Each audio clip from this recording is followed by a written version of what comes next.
देखिए, अक्षय तृतीया, अक्षय जैसा कि शब्द से ही बोध हो जा रहा है, जिसका कभी क्षय नहीं होता वह अक्षय है। तो किसका क्षय नहीं होता? हमारे पुण्य कर्मों के। हमारे जो कर्म होते हैं, जो हम करते हैं, सत्कर्म जो करते हैं, थोड़ा सा करने से बहुत और उस बहुत किए हुए का क्षय नहीं होता है, इसलिए इसको अक्षय तृतीया कहते हैं। यह युगादि भी तृतीया, त्रेता युग का प्रारंभ भी इसी तिथि को बताया जाता है। और जो 24 अवतार हैं भगवान के, यदा यदा ही धर्मस्य ग्लानिर्भवति भारत, जब जब आवश्यकता पड़ी है भगवान ने विभिन्न रूपों में प्रकट होकर के धरती का भार उतारा है। तो भगवान परशुराम जी का जो साक्षात श्री हरि के ही रूप हैं, इनका भी प्राकट्य इसी तिथि को हुआ था।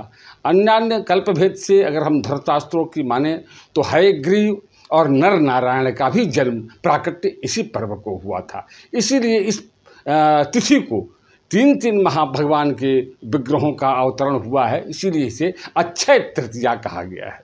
तो यह तिथि अपने में बहुत शुभदायी, पुण्यदायी और मंगलदायी बताई गई है।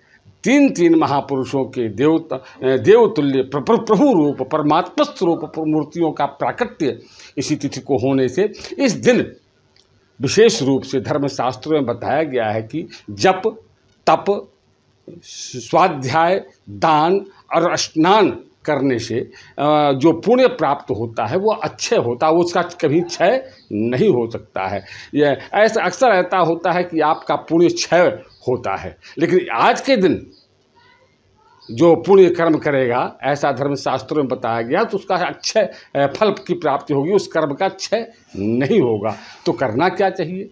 ये जो वैशाख मास की जो शुक्ल पक्ष की जो तृतीया तिथि है, इस दिन खास तौर से अगर हम बात करें तो जल दान करना चाहिए, पंखे का दान करना चाहिए, सत्तू का दान करना चाहिए।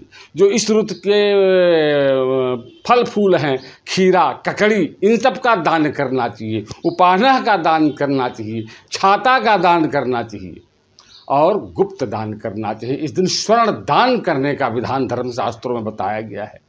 जो कुष्मांड होता है या जो तरबूज होता है, उसको काट करके उसमें रत्न या स्वर्णखंड इत्यादि रख करके उसको पुनः ढक करके ब्राह्मण को निवेदन करना चाहिए, दान करना चाहिए। गुप्त दान के रूप में स्वर्ण दान करने से अनंत गुना स्वर्ण दान की बड़ी महिमा बताई गई है धर्मशास्त्रों में। इसलिए आज के दिन विशेष रूप से दान करने का विधान है। खूब अच्छे से दान करें और जो आज के दिन जो दान किया हुआ है उसका फल अनंत है और अक्षय है। निश्चित रूप से कोई भी अगर पाप कर्म होते हैं तो पुण्य क्षय होता है, लेकिन इस तिथि को किया हुआ जो कर्म है उसका क्षय नहीं होने वाला है। इसीलिए सनातनीय पर्वों में वर्ष में एक बार यह पर्व प्राप्त होता है। इसको प्राप्त करके हिंदू मतावलंबी, सनातन धर्मावलंबी लोग इसको बड़े उत्साह के साथ मनाते हैं, स्नान करते हैं, दान करते हैं, जप करते हैं, पूजा करते हैं, पाठ करते हैं। इसका इसी कारण से विशेष महत्व बताया गया है। देखिए, हमारे यहाँ कोई भी पर्व अपने में एक संयोग है, ग्रह संयोग है।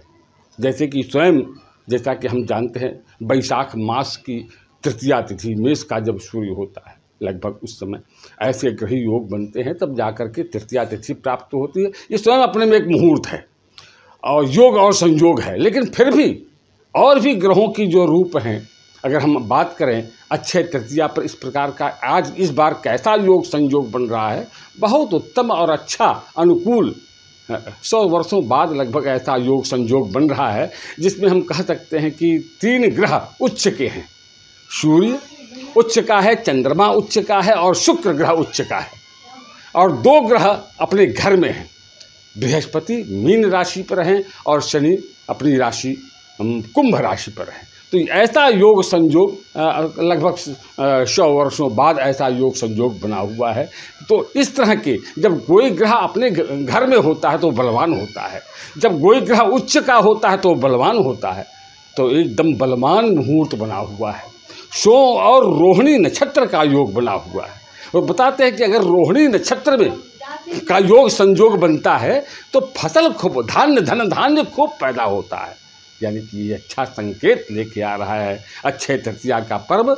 इसका खूब ऐसे पर्व को प्राप्त करके खूब दान पुण्य यजन पूजन संवर्धन करें, और ऐसे करने से जो ये शुभ संयोग बना है उसके उस ऐसे योग का लाभ उठाएं, और ऐसे लाभ को प्राप्त करके खूब सत्कर्म करें। सत्कर्म करने से ही आपका कल्याण होने वाला है, इसमें कोई संशय नहीं है।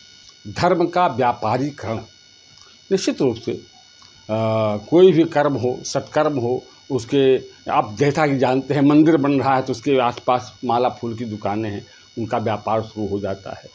कोई भी पर्व आता है, होली आता है, दीपावली आता है, तो कुम्हारों का व्यापार शुरू होता है, बिजली बत्ती वालों का व्यापार शुरू हो जाता है, रंगों का व्यापार, होली पर रंगों का व्यापार शुरू हो जाता है। उसी तरह से ठीक है, होना चाहिए, लेकिन समाज को बरगला कर नहीं, समाज को भ्रम में डाल करके इस तरह का व्यापारीकरण नहीं होना चाहिए। मैं आपको चैनल के माध्यम से बताना चाहता हूँ कि धर्मशास्त्रों में कहीं भी कोई एक श्लोक नहीं मिलता है, चाहे वो श्रुति हो ग्रंथ हो, चाहे स्मृति ग्रंथ हो, चाहे पुराण हो, कहीं भी एक भी श्लोक नहीं मिलता है कि अक्षय तृतीया को सोना खरीदने से खूब सोना बढ़ेगा। अच्छा, लोगों का ये भ्रम है कि सोना खरीदेंगे तो खूब सोना बढ़ेगा, उसका क्षय नहीं होगा। ये सरासर भ्रम है और गलत है। ये इस तरह से समाज को गुमराह नहीं होना चाहिए, न ही दैवज्ञों को, ज्योतिषियों को इस तरह का गुमराह करना चाहिए। अक्षय तृतीया सोना दान करने का पर्व है, सोना खरीदने का पर्व नहीं है। धर्मशास्त्रों में कई जगह सोने का जिक्र आया है, लेकिन सोना दान करने के संदर्भ में है। सोना दान करने से बहुत से प्रायश्चित दूर हो जाते हैं और पुण्य वृद्धि होती है। इसलिए स्वर्ण दान करें।